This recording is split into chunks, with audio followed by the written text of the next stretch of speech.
do verso 1 ao verso 8. Mais uma parábola do nosso Deus. Boa noite, crianças, que Jesus abençoe vocês. É sempre bom ter as crianças em nosso meio. Se você estiver acordado, pegue uma folha com a tia Janaína, ela vai dar uma folha para vocês, e vocês daqui a pouco estarão participando do culto também. Lucas 18.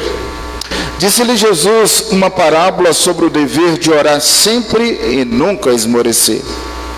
Havia em certa cidade um juiz que não temia Deus, nem respeitava homem algum. Havia também naquela mesma cidade uma viúva que vinha ter com ele, dizendo: julga minha causa contra o meu adversário.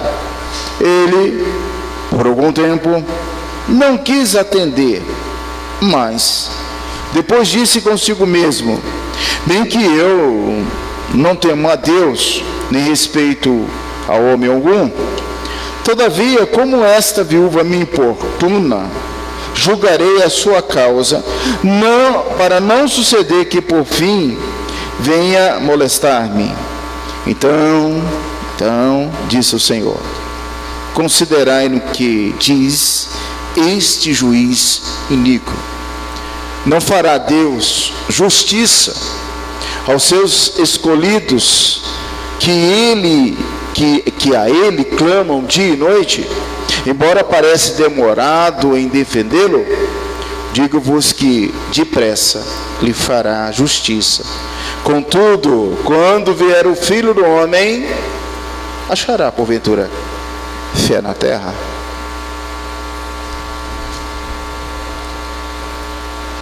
Irmãos queridos, o objetivo dessa noite é trazer à sua memória a necessidade de orar. A ação refletória dessa noite é: por que não oramos? Por que você deixa de orar? Por que não oramos com mais constância? Por que essa arma, ferramenta do discípulo é esquecida? Queridos, nós temos estudado sobre a importância do perfil dos discípulos.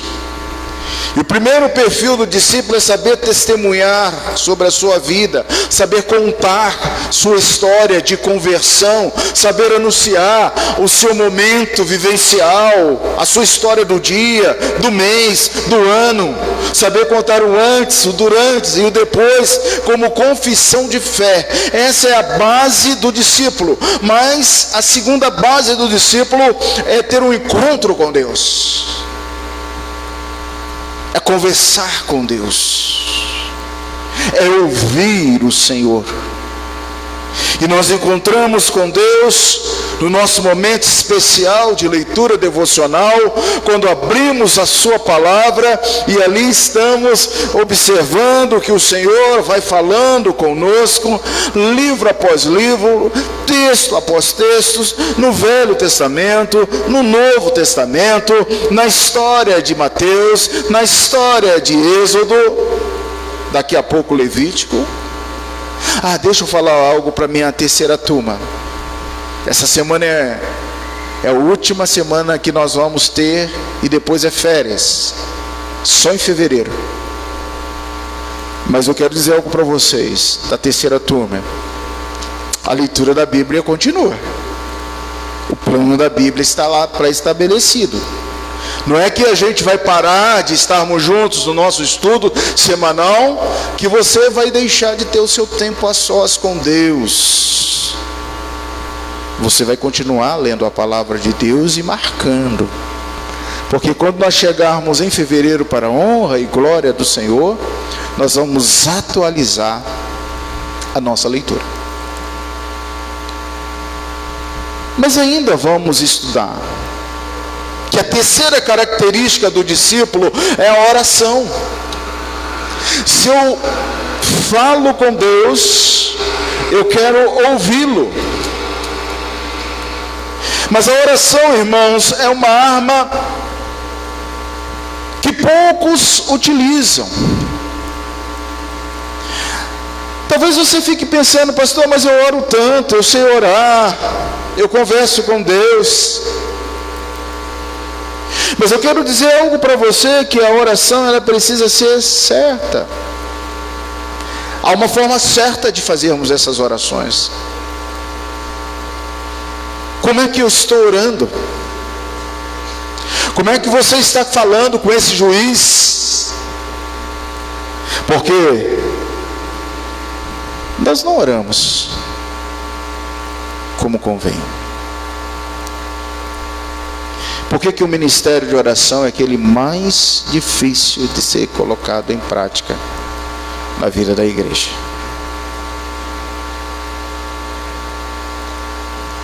Nós tivemos a última sexta-feira do mês de novembro, a última vigília. Você vai falar, mas a última é agora, em dezembro. Não, foi a última vigília. Dezembro é o culto passagem do ano. E eu confesso aos irmãos que eu vim para cá pensando assim, vai ser eu, o Pai, o Filho e o Espírito Santo. Até porque a gente não tocou alarde. Não tem que ficar clamando, ou implorando, ou insistindo aos crentes para vir orar. Nós sabemos que a última sexta-feira, à noite, é noite de oração. E vou ser sincero com vocês, eu senti uma vontade de não vir. Eu senti no coração a vontade de postergar essa vigília, até porque o meu vice-presidente do conselho falou assim, vai ter vigília? Ué, claro, vai ter vigília. E nós tivemos a vigília. E um grupo pequeno veio. E nós oramos. E nós clamamos.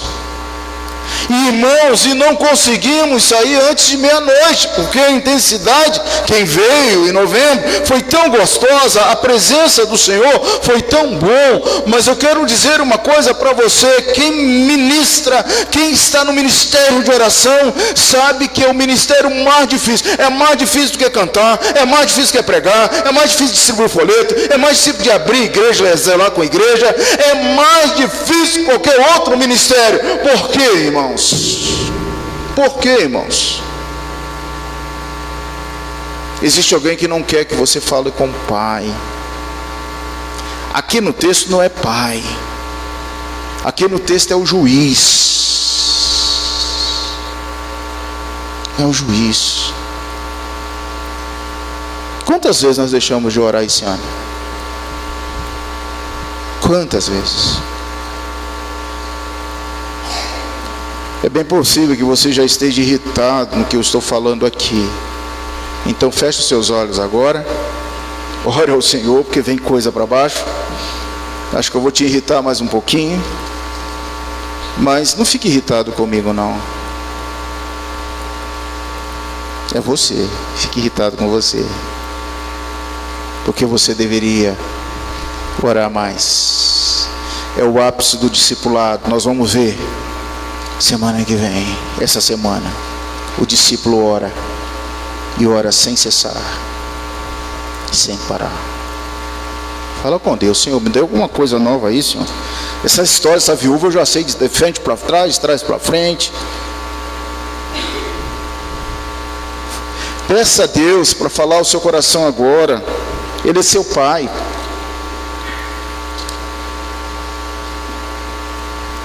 Você precisa bater na porta dele. Ele é o juiz justo.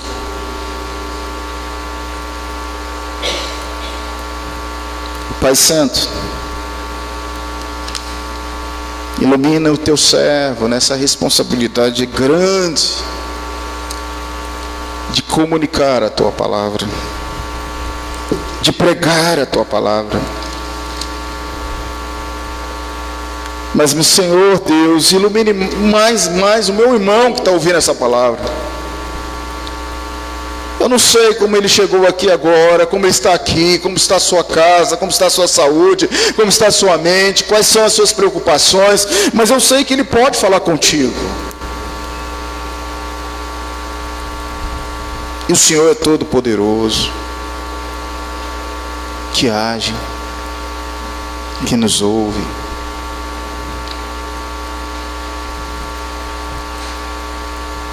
Ó Deus, traz a luz ao nosso pensamento o que o médico Lucas, o autor, o pesquisador, ele quis dizer para Teófilo, Senhor, sobre a importância de orar. Talvez um grego falando para o romano, nós somos gentios, viu? Mas nós não somos da família de Pedro. Mas nós temos uma arma que nós podemos usar, que é a oração. Senhor, que nós possamos aplicar mais e mais a necessidade, não é nem desejo, a necessidade de orar sempre e nunca esmorecer. Amém. Irmãos queridos, 18º capítulo. Você pode ver, dá uma olhadinha só. Olha, pega a sua folha, vai sentindo o que nós teremos pela frente. Dá uma olhada naquilo que vem. Ainda tem a oferta da viúva pobre. Ainda tem um plano de tirar a vida de Jesus, a última Páscoa, Jesus diante de Pilatos. E o capítulo 24, a ressurreição de Jesus. Eu estou querendo chegar na ressurreição de Jesus. Quem está aqui está querendo chegar na ressurreição de Jesus? Amém, irmãos? Porque essa é a nossa convicção. Se você é cristão, crente, tem certeza da salvação, vai para os céus, deseja cada vez mais ouvir sobre a ressurreição de Jesus. Porque se a gente não crê nisso, diz o apóstolo Paulo, é vã a nossa fé. Estamos perdendo tempo. Mas nós não estamos perdendo tempo não. Jesus ressuscitou, amém? E está vivo para sempre. Mas enquanto não chega a ressurreição de Jesus, no sermão passado nós tratamos do dia do Senhor. Assim tão importante como foi a ressurreição de Jesus, será o dia do Senhor. Jesus aponta para esse grande dia, e dentro do contexto que você vê, do verso 20 ao verso 37, você percebe que essa foi uma profecia. E no domingo passado nós falamos de uma profecia escatológica, escatom, o grande dia, a vinda do Senhor. É claro que Mateus ele fala com mais detalhes do que o Dr. Lucas, é bem claro. Mateus ele é bem mais detalhista, Lucas ele foi bem resumido aqui. Mas nós vimos que essa profecia a respeito do reino representa algumas qualidades que nós como cristãos devemos ter. Você lembra dessas qualidades? Nós não podemos omitir na nossa vida gratidão e fé. Fala aí, gratidão e fé. É o que o texto diz. Gratidão e fé.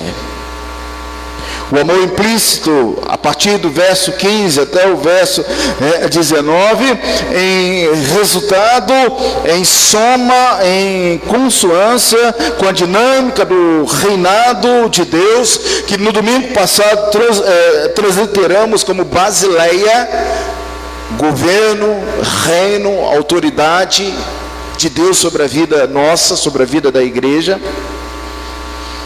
Nos faz então a esperar e a aguardar esse grande dia de forma definitiva e eterna.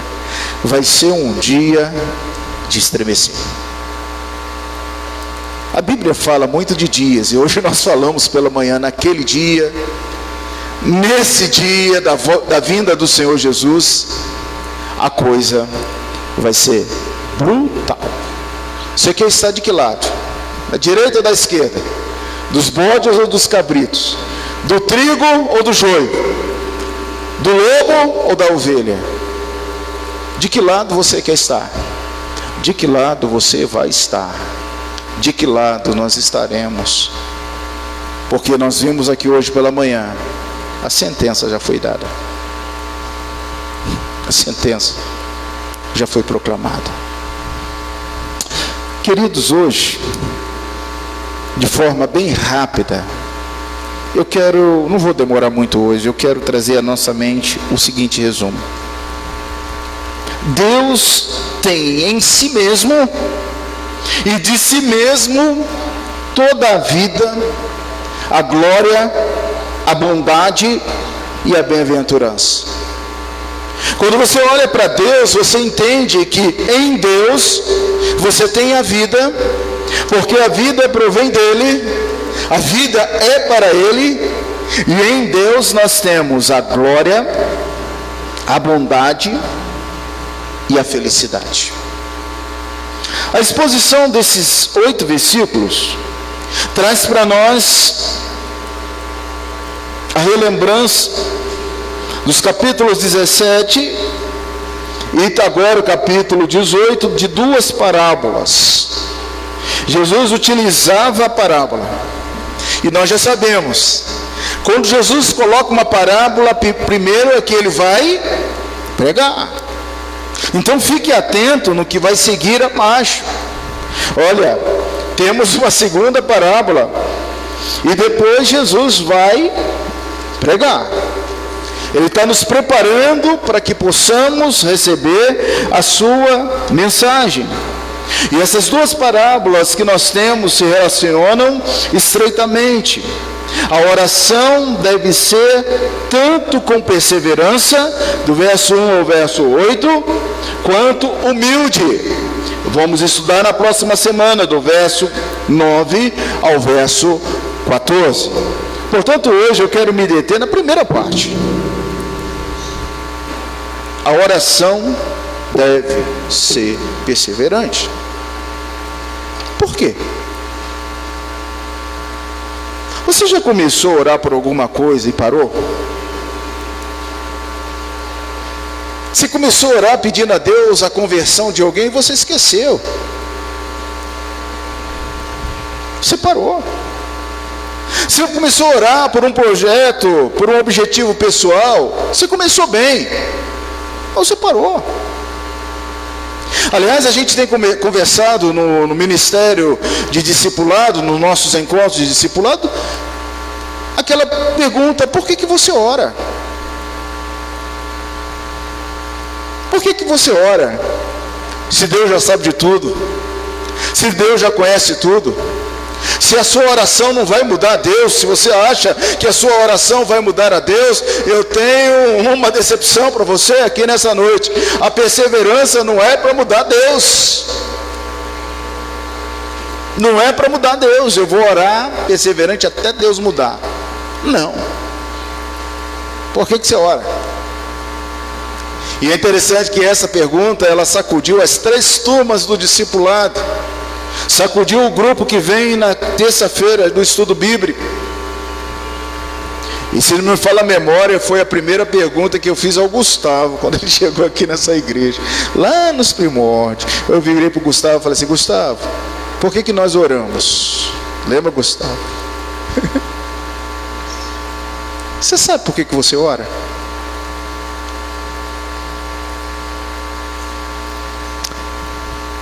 Meus queridos, verso 1. Disse-lhe Jesus. O que Jesus disse? É dever orar sem nunca esmorecer. Na fala de Jesus, ele vira para os seus discípulos, presume-se que ele está falando com seus discípulos, não mais amplo sentido desse termo, como nós vimos nos 17, 22, veja que ele está dirigindo aos seus discípulos, continua tratando com seus discípulos. E ele diz que durante o longo tempo de vida, que na longa jornada, que nessa nossa peregrinação nesse mundo físico, é dever, é obrigação. Daí as crianças podem desenhar, meus meninos, alguém orando, alguém com mão posta, alguém de joelhos, uma cruz, ou uma terra, coloca alguém orando. Vocês podem pensar numa pessoa, vou falar para os adultos agora, numa posição giroflexa. As crianças nem sabem o que é isso, mas você sabe. De joelhos.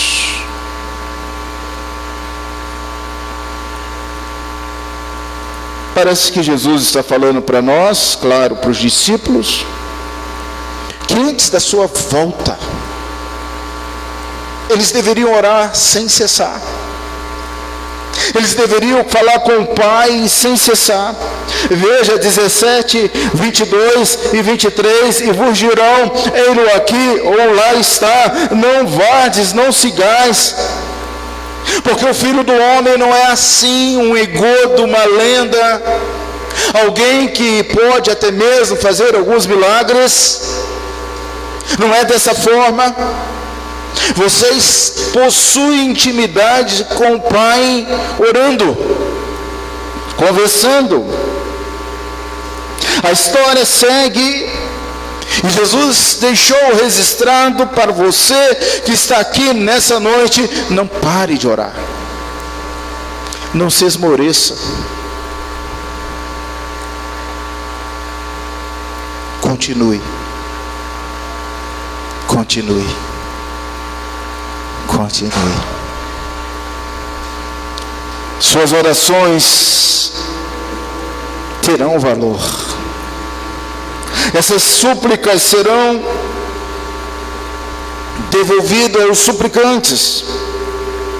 Em resposta a essa pergunta, Jesus conta uma parábola, porque nós devemos orar sem cessar. Veja, a mensagem de Jesus é: não parem de orar, sempre continue orando, sempre. E aí o verso de número 2 traz algo para nós de forma muito importante. Leia. Havia naquela cidade, em certa cidade, um juiz que não temia Deus, nem respeitava homem algum. Mas também havia naquela cidade uma viúva que tinha como ele e pedia: julgue-me a causa contra o meu adversário. Então, nesses 2 versículos, nós já temos uma analogia de Jesus. Um juiz falso, que não agia com parcimônia. Ele era um juiz que era levado por aquilo que ele podia ganhar em troco, receber em troco. E essa viúva, quando é que uma viúva tem alguma coisa? Jesus conta a história de uma viúva que só tinha uma pratinha. Provavelmente essa viúva era pobre de marré, não tinha nada. E o que esse juiz ia ganhar julgando a causa dessa viúva?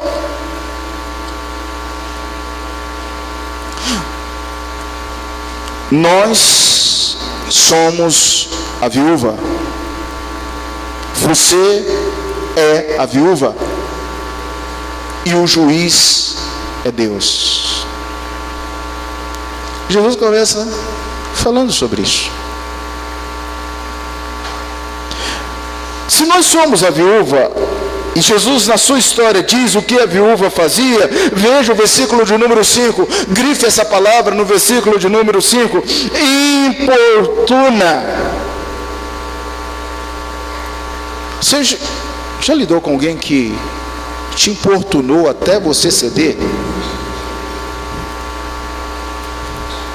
Tu Todo dia aquele indivíduo estava na sua porta: faz meu serviço, não tenho tempo, faz meu serviço, me ajuda, não posso agora, amanhã estava lá de novo, depois da manhã estava lá de novo. Você conhece alguém assim? Que vai te vencer pelo cansaço?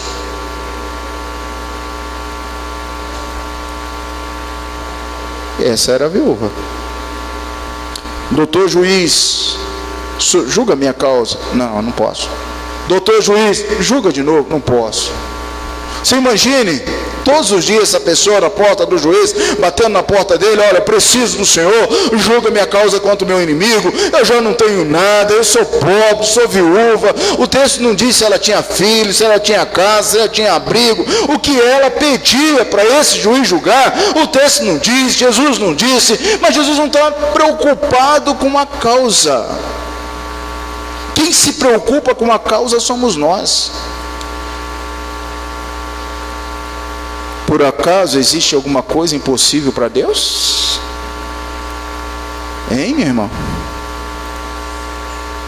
Você já experimentou a resposta de uma causa impossível para os homens, mas possível para Deus? O juiz humano teria que justificar a causa daquela viúva. O que ele ia ganhar em troca? Nada. Ele tinha que exercer o serviço dele. Essa viúva não tinha nada para dar para esse juiz. Que darei eu ao Senhor pelos seus benefícios para comigo?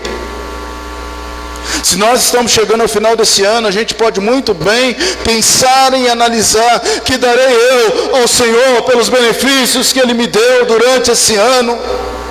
Quantas coisas o Senhor já nos deu esse ano, que eu não teria como retribuir ao Deus Todo-Poderoso, que me dá a vida, que me dá o ar, que me dá saúde, que me dá a casa, que me dá dinheiro, que me dá família, que me dá apego, que me dá abrigo.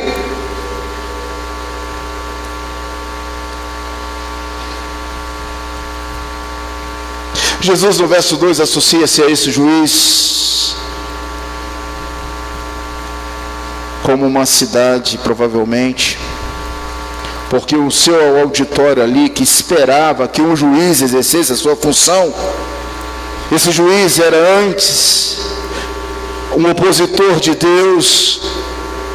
Ele era, na essência da palavra, como no juridiquês nós estudamos. Todo bacharel de direito estuda isso, todo manipulador de direito, formado em direito, sabe que muitos juízes acham que são semideuses. E acham mesmo. Que eles têm poder como Deus. Esse era o juiz que Jesus estava falando.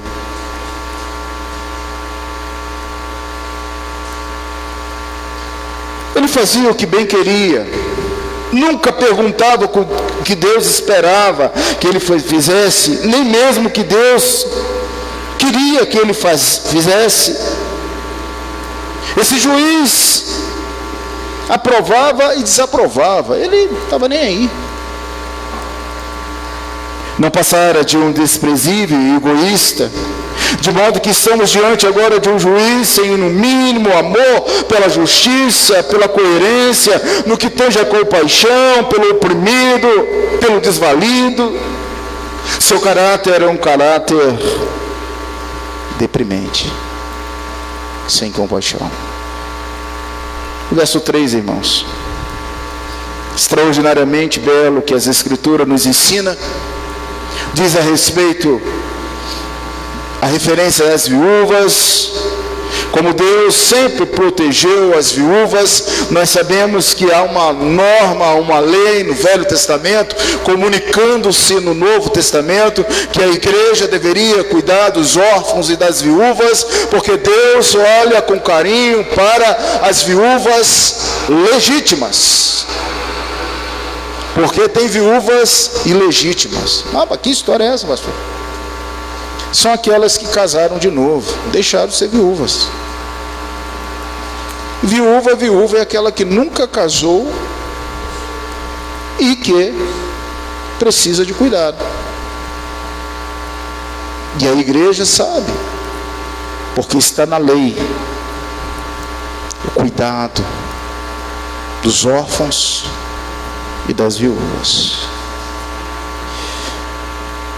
O verso 4, verso 5, evidentemente o juiz sabia que a insistência daquela viúva era justa, mas provavelmente também sabia que ela não tinha dinheiro para suborná-lo, e não tinha dinheiro para suborná-lo, e pouca influência naquela cidade. Era uma pessoa anônima, não era uma pessoa que estaria dando ele não teria sobre ele a Rede Globo, a imprensa. Era uma pessoa anônima. Era um caso muito insignificante, de modo que disse a si mesmo: vou conceder-lhe justiça para que não me aborreça, para que essa dona pare de bater na minha porta todo dia, toda hora. Assim aquela viúva foi atendida. O mistério da parábola vem agora, 6, 7, 8. E se eu fosse você, lia de novo esse texto. 6, 7, 8.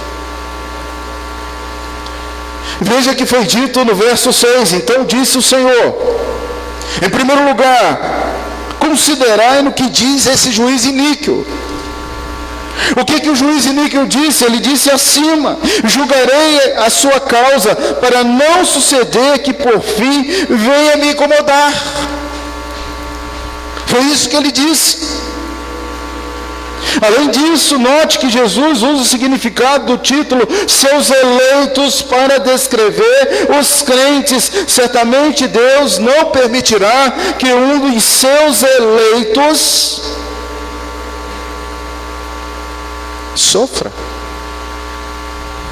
Desde antes da fundação do mundo, Deus olha para você, Deus olha pela sua causa. Deus é o supremo juiz, acima de qualquer outro juiz, e você é aquela viúva que precisa ir a Deus. Ele amou como um amor eterno. Jeremias 31, 3, nós vemos o amor de Deus. Portanto, seguramente providenciará, meus queridos, e vindicará a solução da sua causa. Interessante, irmãos, nós estamos verificando aqui o quanto isso é importante para todos nós, porque o 7b diz assim: que eles clamam de dia e noite, embora pareça demorado em defendê-los.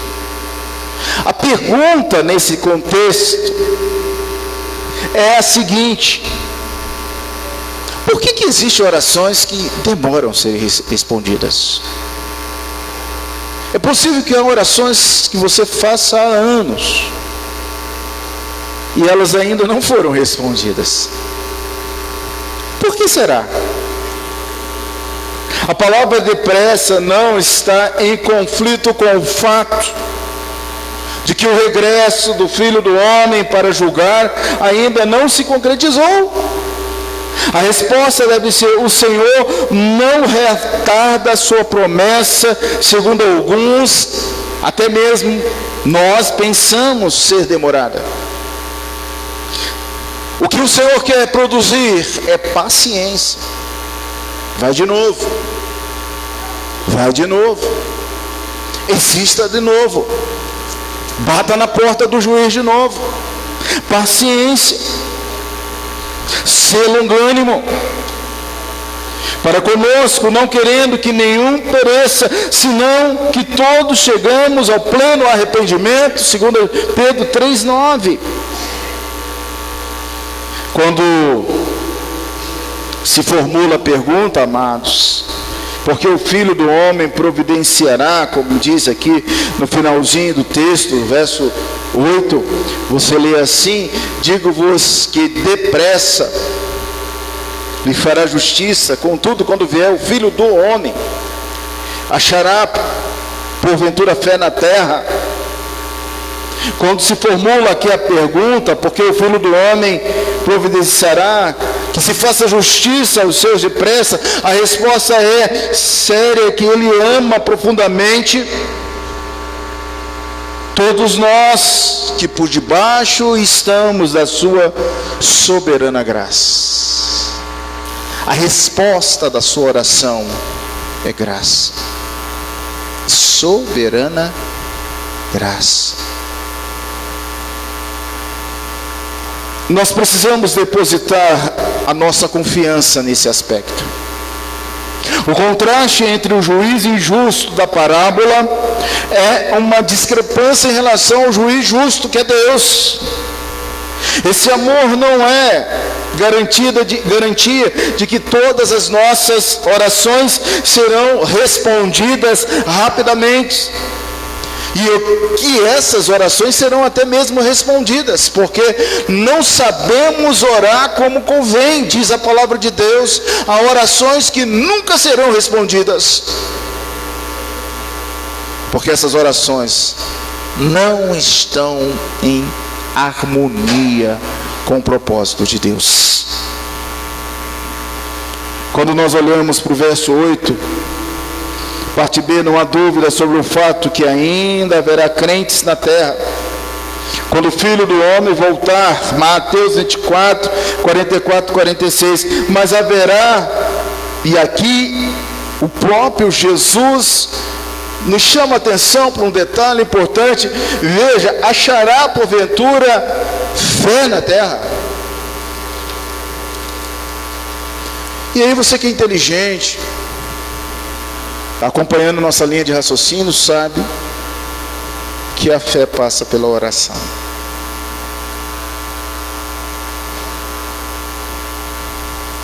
Você ainda tem fé naquilo que você ora? Fé que o Senhor pode responder a sua oração?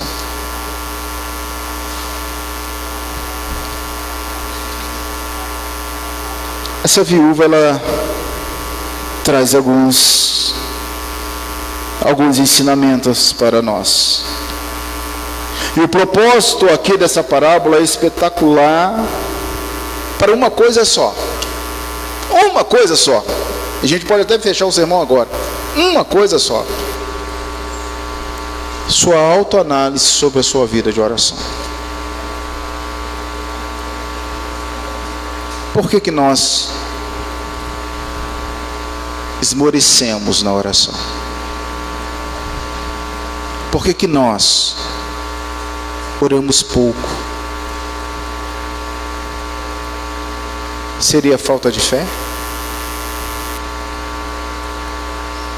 Seria ter ido ao juiz justo, verdadeiro, leal, e achar que o juiz justo, verdadeiro, leal esqueceu de você?